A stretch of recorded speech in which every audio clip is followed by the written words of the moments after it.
Will the Coalition vote against this plan if it comes before Parliament in its current form? Well, we don't know what will come before the Parliament. We've always said that we will support a good plan, we'll oppose a bad plan. A good plan is a plan which returns water to the river in ways which don't jeopardise the livelihoods of the towns and the farms that depend on the river.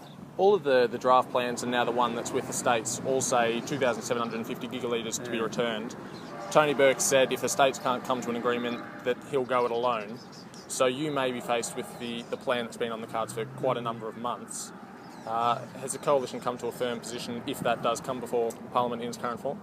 Well, as I said, we don't want to prejudge what comes before the Parliament, and one thing we're not going to do though is sell out the interests of all of the people who depend upon the river for their livelihoods and for the continued prosperity of their towns. And it is important to get more water into the river.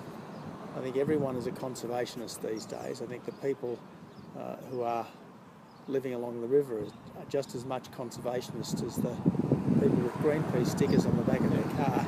Just that the people on the river have a much greater understanding of the realities of the environment here in the basin. The states have so far not come to the table, or have come to the table but haven't been able to come to an agreement.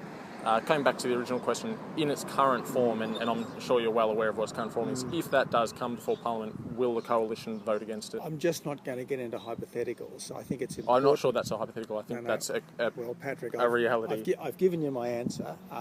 I think it's important that the government does its best to work with the states. I think it would be a real pity if the government tried to ram through a plan against the will of the states. I think for any plan to work, it's got to work with the cooperation of the states, not the antagonism of the states. There's been a few people who've said that you're deliberately sitting on the fence because you don't want to anger the states, which are split on this, and that you're politicking with people's livelihoods by not giving the people a firm answer and letting them know what the Coalition can do for them.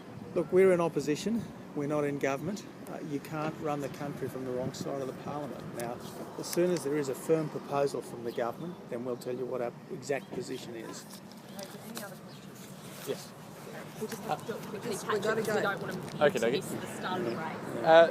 The Coalition, we can walk if you like, the Coalition doesn't have the numbers in the lower house or the Senate to force any changes.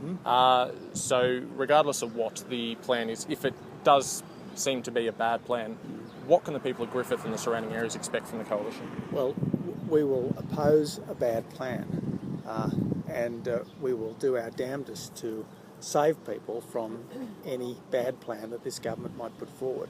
As you say, we don't have the numbers in the Senate or the lower house, but nevertheless we'll do what we can.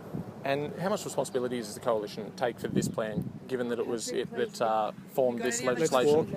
Let's walk. Given that it was the Coalition that formed this original legislation and voted for it in 2007? It was the Coalition that put forward $10 billion.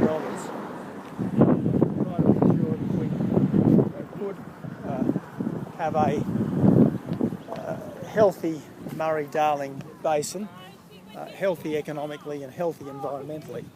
Okay. But it's been out of our hands now for the last 4.5 years, and the government has to take full and total responsibility for where things are at.